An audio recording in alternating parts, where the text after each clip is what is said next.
James Beddington has agreed to do the webinar for TEFL Equity Advocates.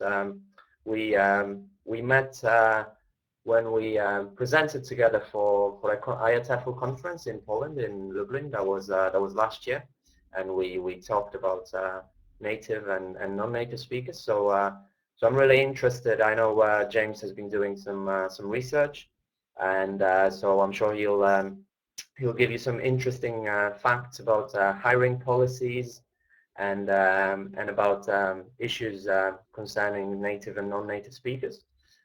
So I'm really looking forward to the webinar, and I'd like to thank as well James Taylor and Belter, which is the Belgian English Language Teaching Association, for supporting us and for helping this webinar series happen, really. So yeah, I'm all ears, James. The floor is yours, or the virtual one. Okay, well, Marek, thanks for asking me. I should stress that we did meet actually in person about 7 or 8 days before we presented together. We didn't walk on opposite sides of the stage and suddenly start speaking. So the idea of nativeness has been around longer than I have in English language teaching, and the term nest for native English speaking teacher and nest for non-native English speaking teacher we owe to Peter Medjes, and he's used this term between 1999 and 2011 in various publications discussing this issue. So even our studying of this is not new. But the questions I'm going to be talking about today mainly are: does a native speaker nest necessarily make a better English teacher? And if they do, kind of how and why, or if they don't, how and why? Does a preference for natives equal discrimination, or is it just a market force within the EFL industry? And finally, the thorny one in my mind: to what extent do employers hold any responsibility for the education and the preferences of their clientele? Now that one may or may not be a touchy issue for a number of people who might be tuning in soon. First of all, though, I want to establish that there is a difference in the way people are hired within this industry, and this is actually an ad that Marek found before we spoke in Poland, coming up next slide, and I've kept it in because I've managed to talk to a couple of people who, between them, have spent 8 years at this school, and the assumption there is that native speakers are a market force. Now, this is one thing, but the qualification has to be a native speaker. I don't have that certificate, and I don't know what that certificate would look like. So just there, it shows that there is an element of misunderstanding about what people mean by this term, and that this is not necessarily clear and unambiguous statement. Especially since there's a huge number of native speakers of English who would not be considered native speakers by people employing, looking to employ so-called native speakers in the marketplace. And I'm thinking of a huge number of people in India, any number of teachers from Malta, from Nigeria, where English is the only academic language, a language that is broadly and profoundly spoken by everyone in the community, but not necessarily with a desirable accent. We'll come back to that idea later. So my original talk, I ran these numbers: the number of ads that need a native English speaking teacher only, and this is from TEFL.com. So as you can see, it's between between half and a quarter of all ads are looking for a native speaker. That's fairly self-explanatory. A little bit more detailed data. This is from yesterday. The graph at the top, the dark indicates native speaker needed, and the light indicates the total number of jobs. And again, it's between about half and about 20% requiring native speaker. The interesting one here for me was Poland. It was, I think, 11 out of 12 jobs when Marek and I spoke last September in Lublin, and 11 out of 12 at that conference required native speaker, and now it's dropped to about to 6 out of 11. So it's not quite halved. We got rid of almost half of them in 9 months. Okay. However, 192 jobs in the UK, 39 of them listed the term native, requiring native, and 27 requiring native speaker as a qualification. So this misunderstanding, this confusion is still there and still quite deep. And some of this is, of course, relating to hiring practice. When people put out a job ad, they probably cut and paste a job ad that their predecessor or their predecessor's predecessor wrote probably 15, 20 years ago, and they don't actually think about the content because it's been a successful ad in the past, so they keep using the same stuff. I'm guilty of that myself. When something works, I tend not to fix it. Another angle of the prejudice here is those people that are employed, and this is from a co-op of language teachers in Barcelona. It's not a terribly huge study. There's about 127 responses, but it shows a clear pay discrepancy between native speaking teachers and non-native speaking teachers. And the funny thing here is, as the level of the qualification increases, the discrepancy increases. You'd think that that would go the other way around. That would be something that would be interesting to drill down further into that data. But another issue that we have there is that it's not just the amount people get paid per hour, it's the hours they end up working. Very often, non-native English-speaking teachers get less desirable shifts, less desirable groups, and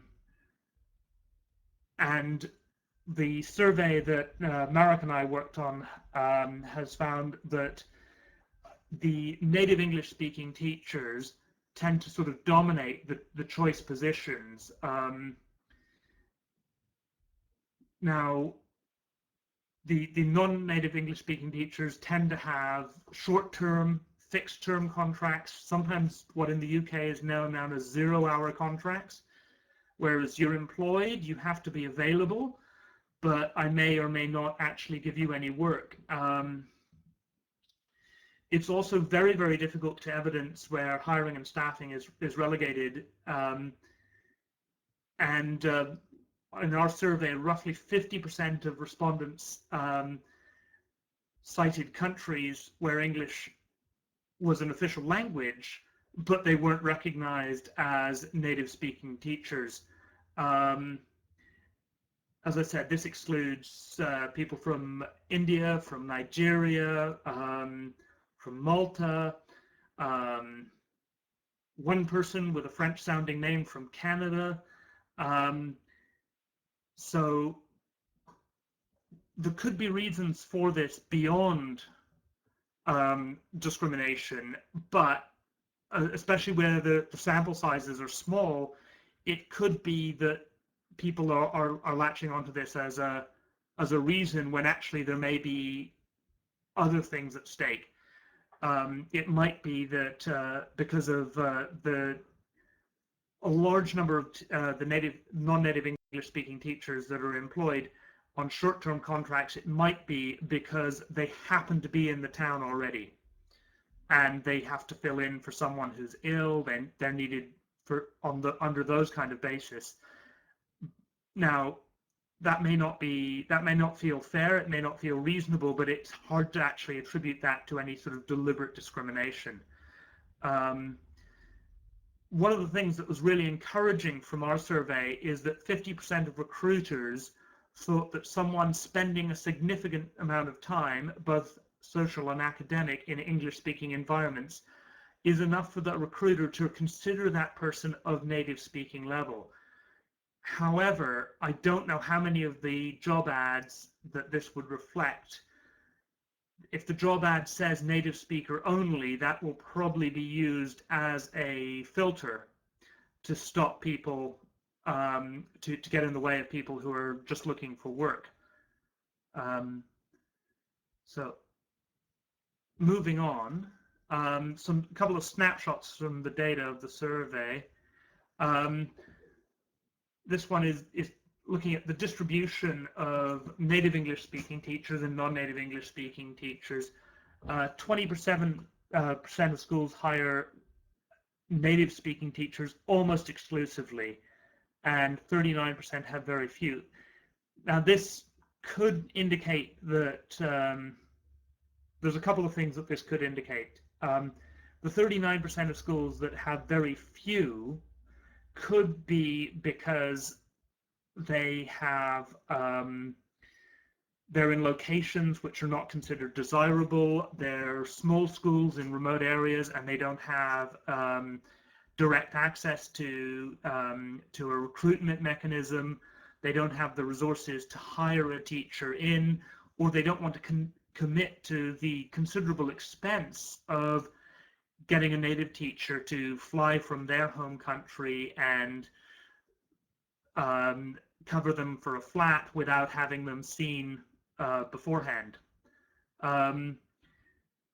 So I've been asked a couple of times in the last 15 years to teach a sample lesson by a school. Well, that's one thing if you're in a country already living in a town. If you're not, that's a bit of a problem. You want me to go somewhere else in the world and teach a lesson for free at my cost before you decide whether you want to hire me or not. If that's a requirement for teaching in that school, I'm probably going to take a pass on that one. I don't know how many people would agree with me there. Okay, moving on here. Get the next part of the slide.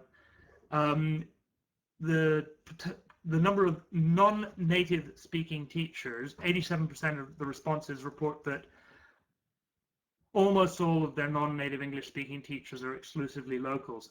Now, the thing that creates a limitation here is for non-native English speaking teachers is this is removing their freedom of movement effectively.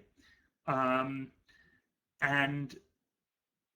that is another form of discrimination. Again, it's subtle, it's tricky, but it is there.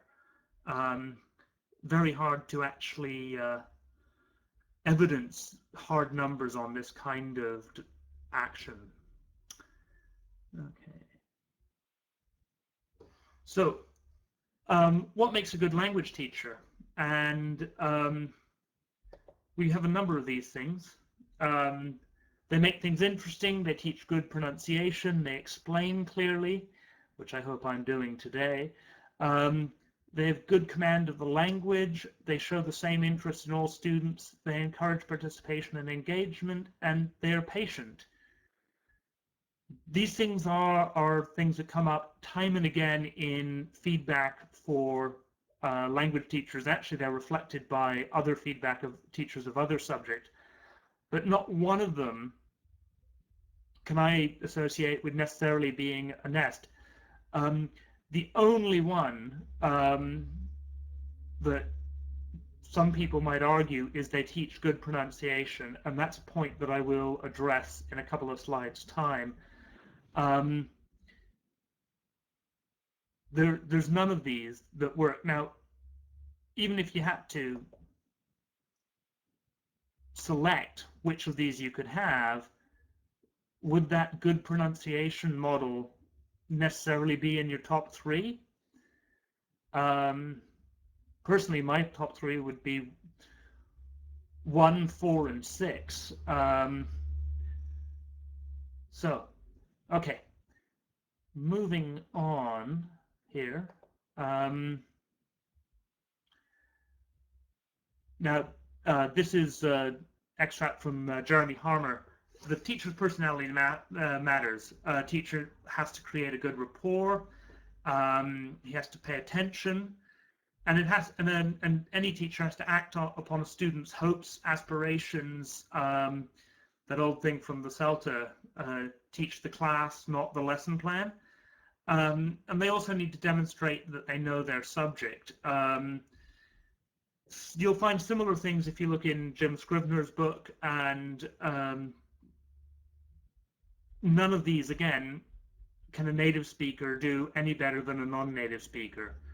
In fact, when you have so many native speakers who are completely unfamiliar with the grammar of their own language, it's question whether or not they make decent teachers at all. And I've just seen Lisbeth's comment. No, absolutely not. A native speaker is not listed as a condition for being a good teacher of a foreign language. It's not. There's a interesting conversation I had actually with a French teacher locally who grew up in Grenoble, and her head of department was teaching the top set in their 6th form college that vachement meant cool. And Lisbeth, you might be able to correct me there. I would think vachement is probably closer to groovy in English, as in if people are using it now, they are probably doing so ironically. Okay, I'm going to move on to some comments from the Politics and Ethics of the Teacher's Standards. This is, of course, a document that refers to good teachers in the UK. And these are all the things that excellent teachers do, according to this document. So, set high expectations which inspire, motivate, and challenge pupils. Promote good progress and outcomes by pupils. That, for second one, for me, it's a bit too product focused, but it's a good idea. You want students to do well, but maybe you want them to do well because they're approaching things the right way rather than because they're producing something that's actually nice and shiny. Demonstrate good subject and curriculum knowledge. This one is reflected time and again in the National Student Survey, which all people leaving university in the UK do. An enthusiasm for the subject is the single most important thing to a university student sitting in a university class in the UK. And that's pretty well year on year for the last 5 years. They plan and teach well-structured lessons. I think Marek might have. And Lisbeth, thank you for the update on vachement. I was, again, using it incorrectly, but so was this head of department. So, planning and teaching well-structured lessons. Sometimes, yeah, you can plan and teach something that's well-structured. You may not necessarily need to deliver something that's well-structured all the time. I am a fan of Dogme, especially for being responsive to students, but it has limitations, especially with larger groups. Accurate and productive use of assessment, manage behavior effectively. Now, remember, teacher standards, this is referring to primary and secondary school teachers. and fulfill wider professional responsibilities, such as taking attendance, handing back assignments on time, and participating in continuing professional development, all of which can be valuable, but may not feel like the real meat of teaching to many people. So discrimination or not. Pros and cons of a nativeness blind hiring policy. Well, on the upside, it meets student and client needs. I hope the last few slides I've sort of convinced you that being a native has no bearing on being a good teacher or not. And I suspect with this audience that I might be singing to the choir there. It promotes the best outcomes for learners, and I'll address this point again when I get to the other side.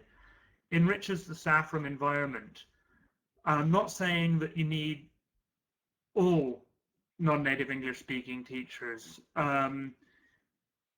but where you have a mix, it's a much richer staff room environment.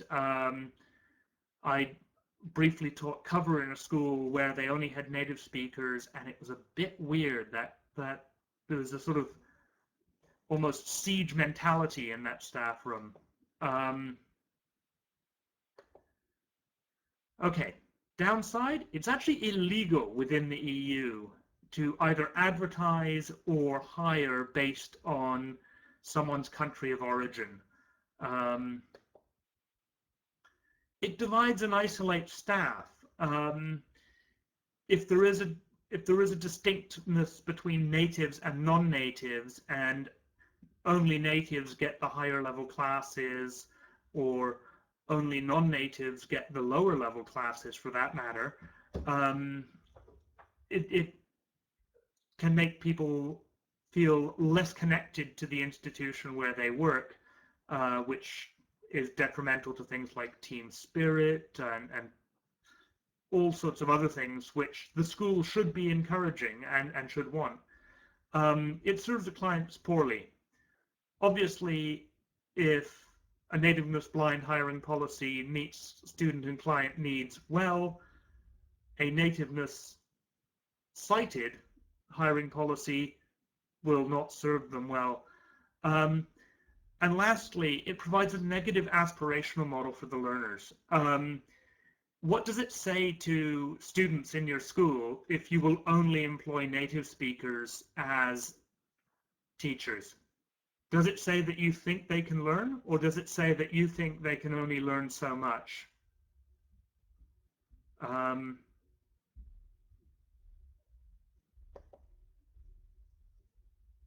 Okay, Marek, if you want to turn your mic on and talk about this one, because this slide is all you.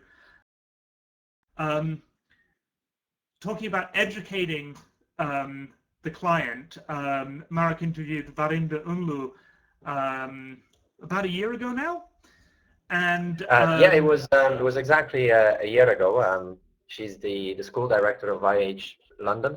It's a huge school. All year round they employ probably at least 50 or 60 teachers, and over the summer probably double that. Well, and you know, I interviewed her about different things, and one of the things that really struck me was you know, that in 4 years that she's been, now 5 years, but then it was 4 years that she'd been the director of the school, there were only 4 students that complained about their teachers being native speakers. 4 students in 4 years in a school that employs about 100 teachers over the summer. So that kind of shows you as well that you know, of course, some students will want native speakers, and you know, as James pointed out, you know, perhaps a mix of both is, you know, is the ideal world. But I think it's, you know, it's a myth that all students want only native speakers at all costs, and I think this this quote illustrates it very nicely. So over to you, James, again. Yeah, no, it's yeah, I keep this slide in despite the fact that this is all Marek's. I've kept the slide in this presentation because I haven't found a better quote. I haven't found a better source for this. It's what I've been referring to as a false kite mark. Native gets used for a shorthand for quality, but it doesn't actually have anything to do with quality. Yeah,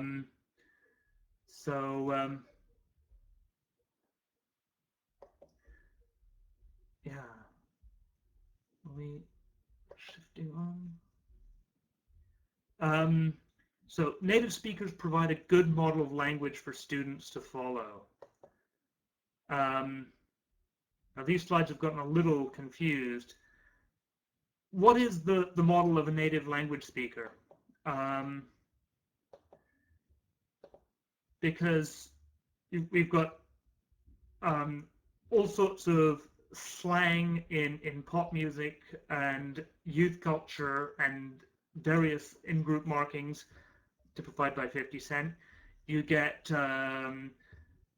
George Bush and many other people who, if you look at the sound bites, you look at the quotes, they really don't have that strong a grasp of the language, what it is and what it isn't. And I need to put my hand up there and say I am a descriptivist much more than a prescriptivist as a grammarian. But when you have, well, my favorite George Bushism, for example, is misunderestimate me.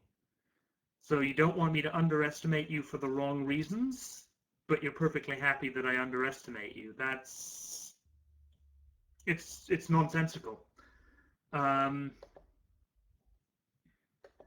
just going to click through a couple more. For those of you unfamiliar with the UK, this is actually a man in drag, but the character is called Vicky Pollard, and about the longest sentence you get out of Vicky Pollard is yeah, but no, but yeah, but no, but no. And this kind of cyclical thing doesn't actually make any sense either. And yes, it's a fictional character. I could equally have put Ali G up there. But the reason why that fictional character is funny is because it does reflect the way people are actually speaking. Now, I've got one more in here. Russell Brand, who advocates, or recently was advocating not voting, and he really should stop tweeting, because what he does with Twitter is he includes nice big words that he hasn't looked up in a dictionary, and he doesn't actually know what they mean. And if you look at a series of his tweets, you can actually see that quite clearly. So some native speakers do provide a good model, but many non-native English speaking teachers also provide a good model. And assuming that a native provides a good model just because they happen to have a passport from America, the UK, Ireland, or Australia doesn't actually make any sense. It was when I was first teaching, there was someone that wanted to emigrate to New Zealand. Now, I swapped classes in my class, and I was happy to swap classes with someone for a couple of afternoons when we had a cover teacher come in who happened to be from New Zealand. Now, if someone's trying to emigrate to a country, having direct access to someone who has that accent, that is useful. But other than that, there is very little sense in that.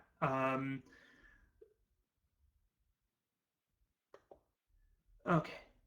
Now, the literature, academic literature, it just does not support any need, any demand for native speakers in the classroom. It's a false quality marker from educational. And just to show that I'm coming at this from various angles, Phil Race's book is on post-compulsory education. Annette Pavlenko is, along with Francois Groshin, is one of the leading bilingual theorists. Lightbrand and Spada wrote a history of practice in ESL, and it probably goes back a lot far. It's a very interesting book. Probably goes back a lot farther than anywhere than you expect. Harmer and Scrivener are the two of the touchstones for sort of a Salta accompaniment book. Stephen Pinker is probably, I don't need to gloss who that is, and Michael Tomasello is at the Max Planck Institute, and he is one of the leading usage-based proponents of usage-based linguistics. That is the theory that you learn language by using language. Now, there's no support anywhere in any of this literature for any sort of bias favoring native speakers. It just doesn't work. In our research, we found that native-like competence is generally seen as fully achievable by higher-level students. Lower-level students aren't perhaps close enough to think that they can actually get there. But if you think about anyone who's learned to ride a skateboard as an adult, you probably start off thinking, I'm far too far away from the ground for my liking. Why do I have wheels under my feet all of a sudden? But you get there. You become more comfortable and more confident the more you do it. And language is the same. The more you use a language, the more confident and comfortable you'll be in that language, and incidentally competent as well. Now, another thing that's turned up in research is that being seen as indistinguishable from a native is generally not seen as desirable or advantageous. There were certain isolated circumstances. People wishing to emigrate often want to seem like a native of that place because they don't want to stand out.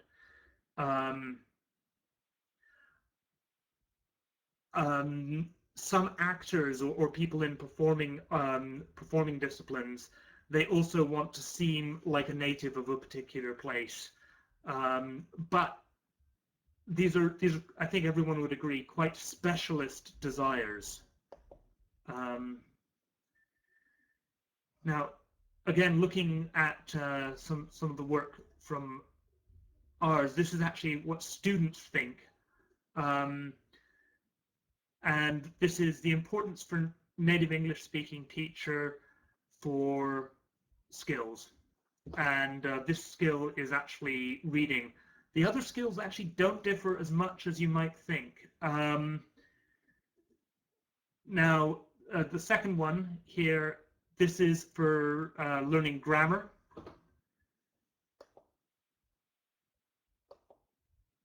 And then the importance of the teacher knowing what they're talking about, the importance of teacher knowledge. As you can see, that's rated much more highly than either skills or systems. And knowledge of a language is not limited to native speakers of that language. In fact, in many cases, a native speaker of the language may not have as detailed knowledge of the metalinguistics.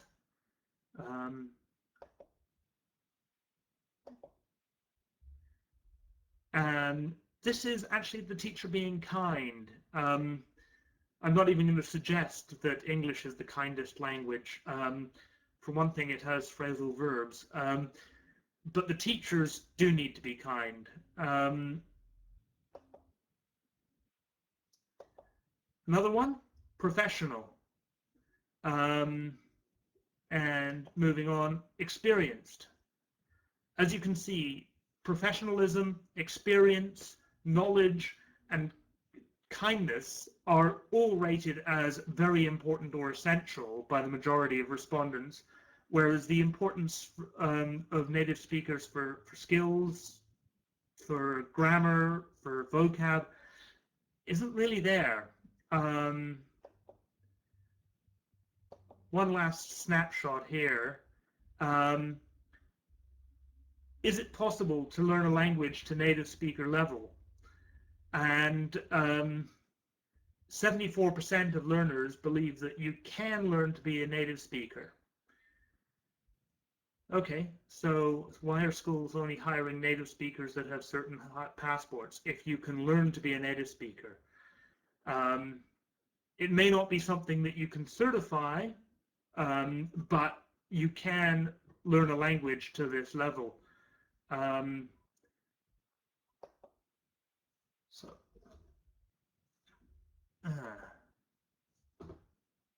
Bear with me a moment.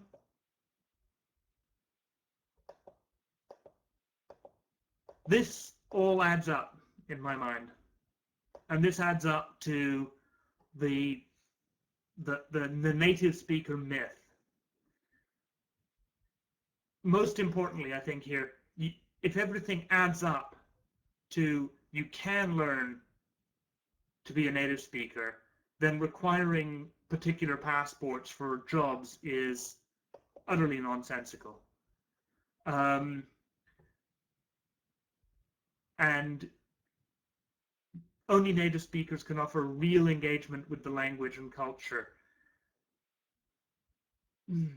No, someone does need to have engagement with the language and culture, but they don't have to be a native to do that. Another effect of this is that some of the best teachers are forced into leaving the profession altogether, or are sidelined into lower levels, only kids classes, or even support and administrative roles.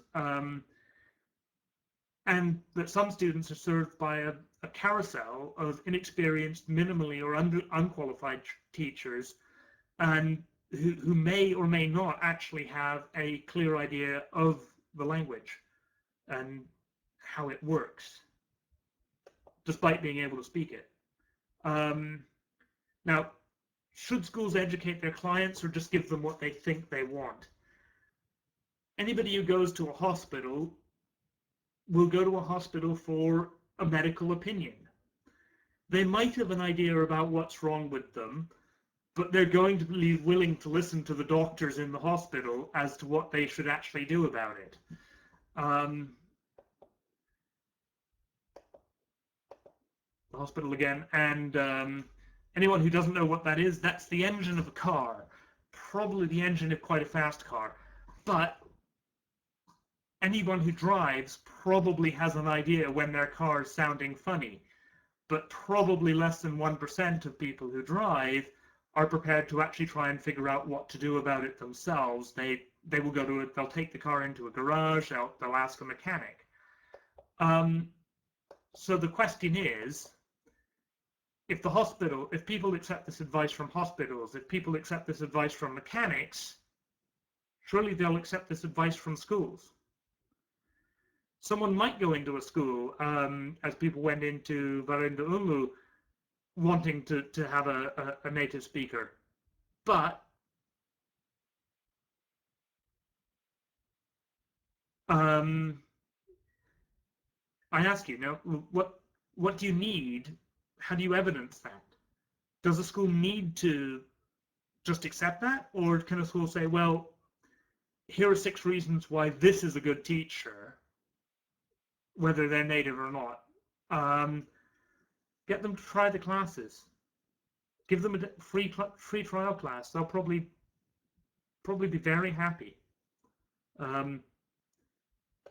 Okay. And there you have all of the references and literature in there.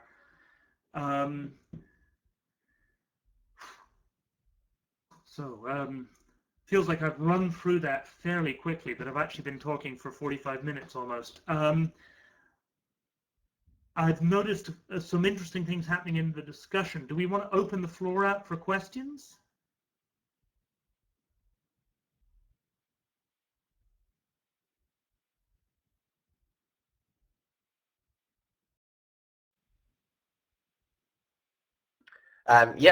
Please feel free to. Thank you, James, for this talk. It was very, very informative. So yeah, please feel free to to post questions here in the chat box and any comments that you might have. There's already been quite a few, so I'm Yeah. sure James will try to catch up with them. And then I'll disappear off again, and I'll leave you with James for another sort of 15 minutes of discussion. Okay, I'm going to respond to Dita's comment right there. FCE might be enough to start teaching.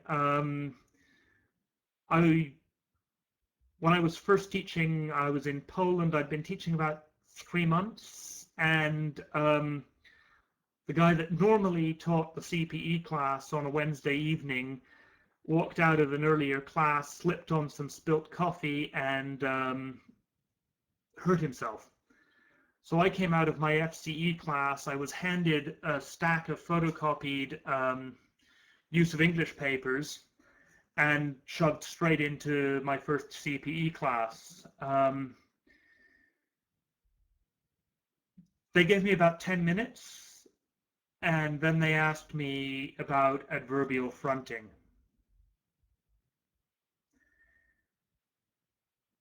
I had to ask them for an example of it.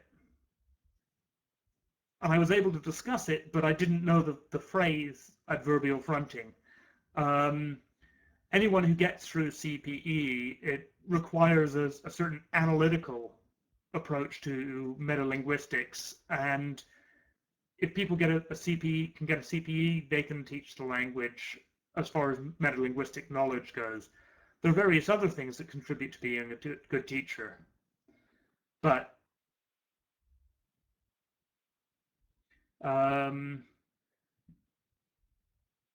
Victor, always good to hear of people that actually are doing the right thing. Whether a native speaking teacher or non-native speaking teacher, paid the same, and education degrees and international certifications are the best paid. That makes excellent sense to me.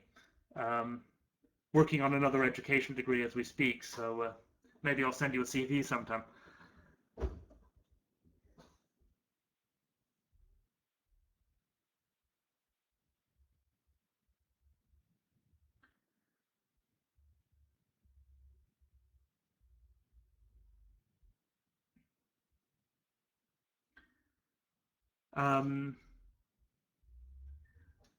Michael's point that not all certifications are equal.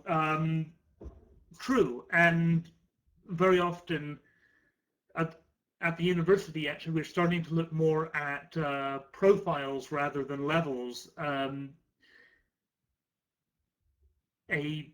Someone may have a very spiky profile. Despite having a high level, they may be terrible at interactive communication, conversation.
there's a couple of things that are making me think of a plenary talk that I saw at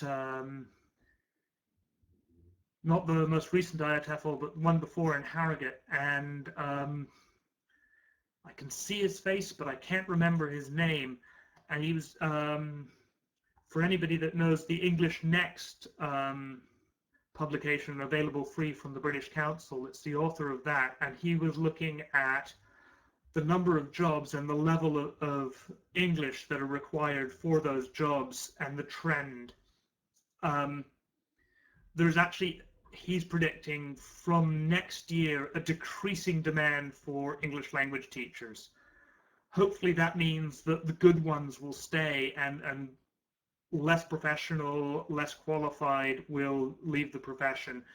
The other thing he was talking about was very interesting to me is the level of language required for particular jobs was actually going down. And what a lot of companies, for example, call centers do is they will get someone in at a very low level and then let them develop their language while they're working inside that company to get a better job inside that same company.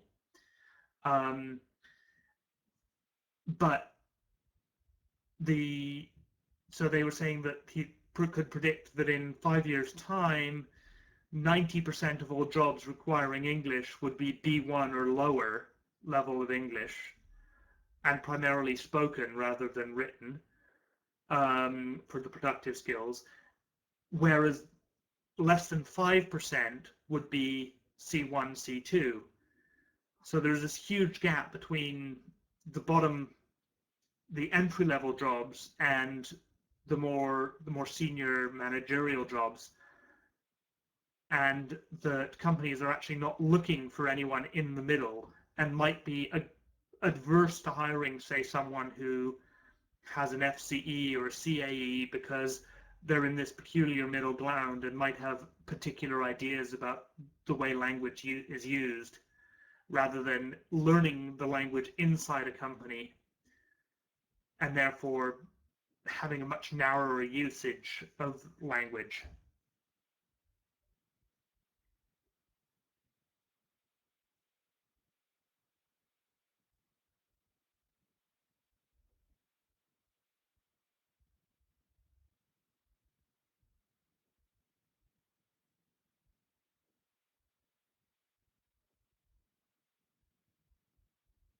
In response to Daniel's point, I wonder if Marek, do you know of any national guideline in Poland for second language teachers? As far as I think, it's probably, when I was in Poland, it was determined purely by the school. I think if you want to teach in public schools in Poland, to teach from from grade 1 to sort of up until high school, you need a BA degree, and I think to teach in high school you'll need an MA degree in English studies or something like this, as far as I know.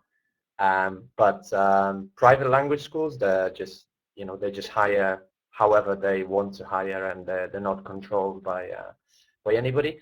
But I think across the EU the requirements will differ, I suppose, and also so will the quality as well of teacher training, and and the level of language that the prospective teachers will have. So it depends a lot on the university as well. For example, I studied in Poznan, and I mean most of us already when we got there, we were at least on CAE level. I already had proficiency when I started university. So I'm not sure what it's like in other EU countries, and I suppose it will differ as well from country to country. But I think that the whole point is as well that if let's say a non-native speaker perhaps doesn't have the right level of proficiency, well, that's it doesn't make them a bad teacher. it needs to be addressed in teacher training, because that's a weakness that they have. Similarly, for example, if the native speaker knows little about how languages are learned because they've never learned a language, I think that's an issue that should be addressed in teacher training.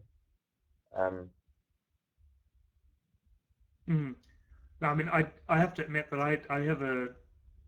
I'm not in a position of hiring teachers, but were I to, I would have a predisposition towards hiring people who are successful language learners themselves, rather than monolinguals. Having worked with a variety of both from a number of countries, the people who have multiple language proficiencies they're better teachers. They don't just assume that this is straightforward and easy. They see the pitfalls in language, whereas people who are monolingual, they may not see that a particular structure is inappropriate for people at a certain level because it's overly complex.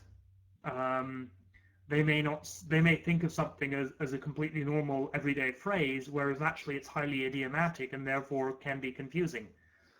So I think that access to being a second language learner as well as a second language teacher is a benefit. Just thinking about EFL certification, the only country in the EU that I'm aware of having a national body that oversees it is the EFL Monitoring Board in Malta. And I taught in Malta for a year, and it took me about an hour and a half one morning to get certified to teach in Malta. And with most of that, I was waiting in a waiting room. I showed up with my passport, with my CV, my passport simply as a form of identification, and my CV.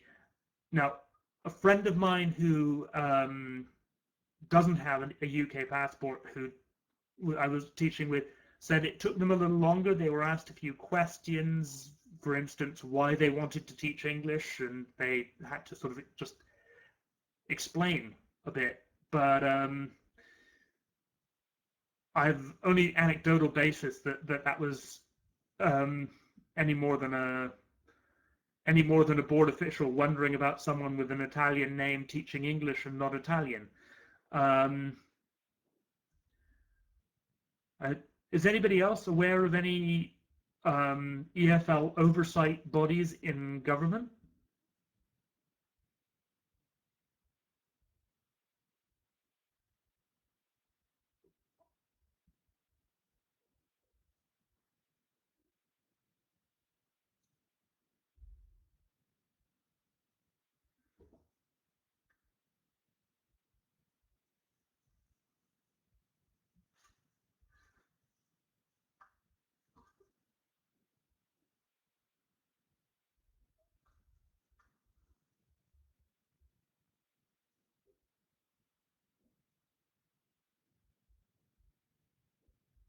So it sounds like there are a couple of others around.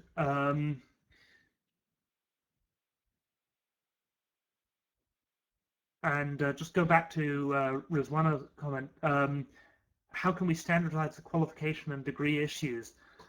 I think ultimately you can't. All the university degrees in the UK are certified by external examiners who are professors of that subject at other universities in the UK.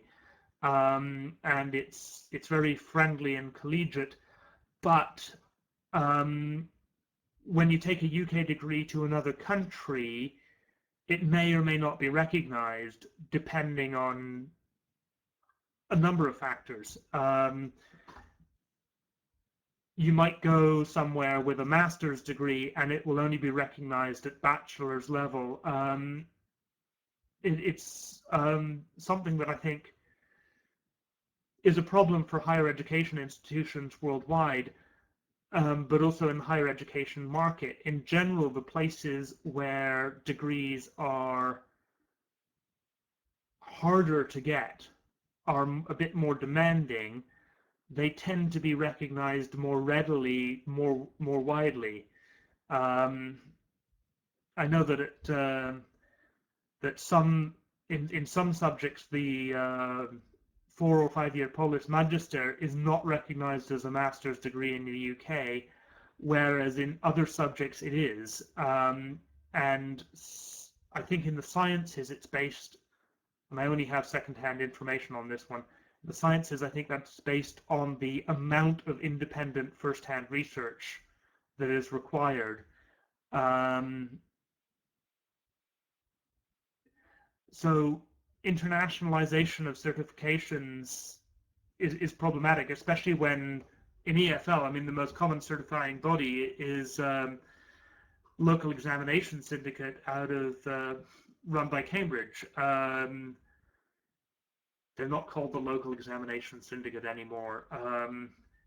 Cambridge Language Certification, I think, is their current name. Based at number 1 Hills Road in Cambridge. That building is still the same, I promise you. That's where the CELTA comes from, where the Delta, where FCE, CAE,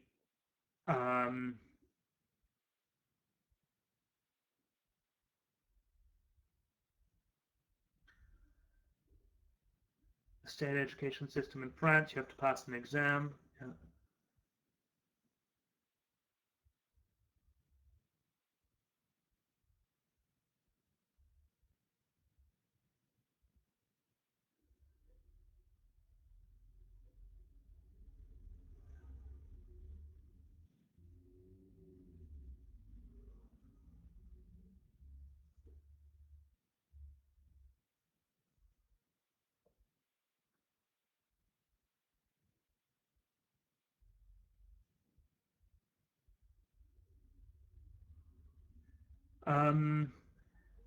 I think the CELTA is worth recognizing as an initial teacher qualification,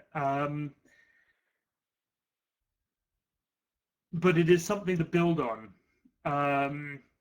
When I'm advising my undergrads who want to go into EFL as a field of employment, I tend to encourage them towards the cert level courses, either the CELTA or the cert TESOL from Trinity.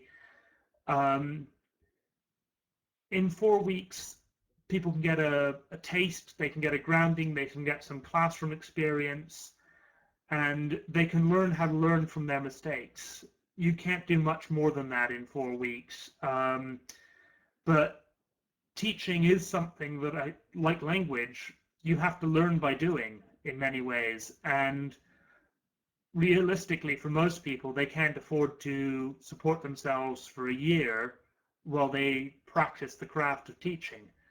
So I think the CELTA is worth recognizing, but actually experience would count much more for me. As I said earlier, fortunately, I'm not in the position of actually having to hire people, so I can just talk about it.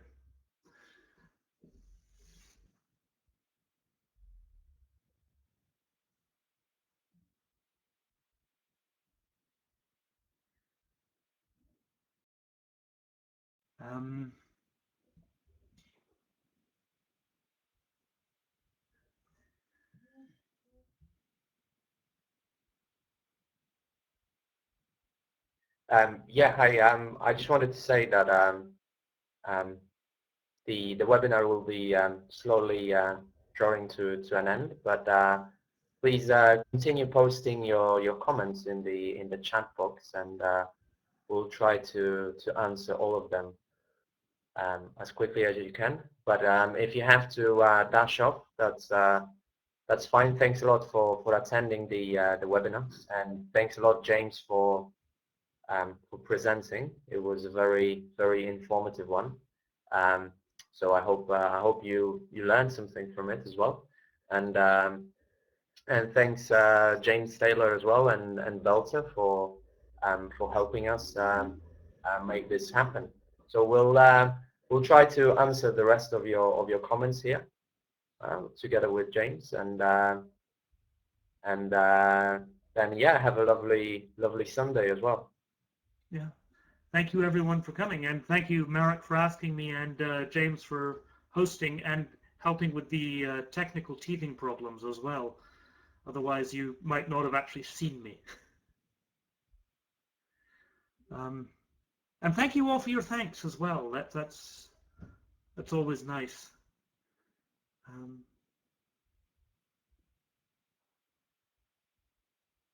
I should credit Lisbeth with that. She was probably typing that before I said it.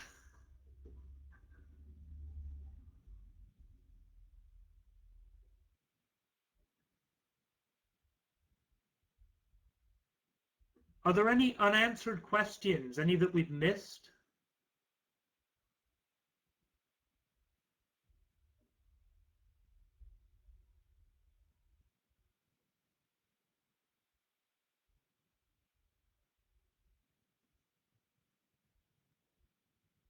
Remember that if you'd like to get in touch, on the left-hand side, you've got the contact details, Settle Equity Advocates, and then you've got James's contact details as well.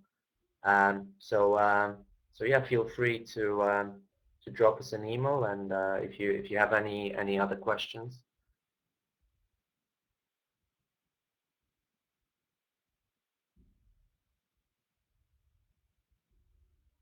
And the recording of the webinar will also be available.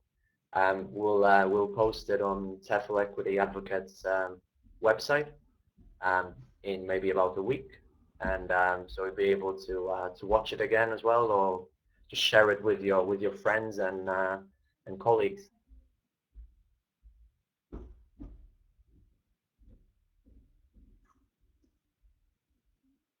Okay, well, I'm not seeing any unanswered questions. If you do have them, feel free to get in touch, and because this presentation has developed really as part of a dialogue, initially with Marek, and then now with you as well as people at the Center for Research into Language here, and of course our audience in Poznan last year. But with that, I think I've just heard my son coming downstairs, so I might go and see how he's doing. Thank you very much, everyone. Okay. Have a good weekend. All right, thanks a lot, James. Take care.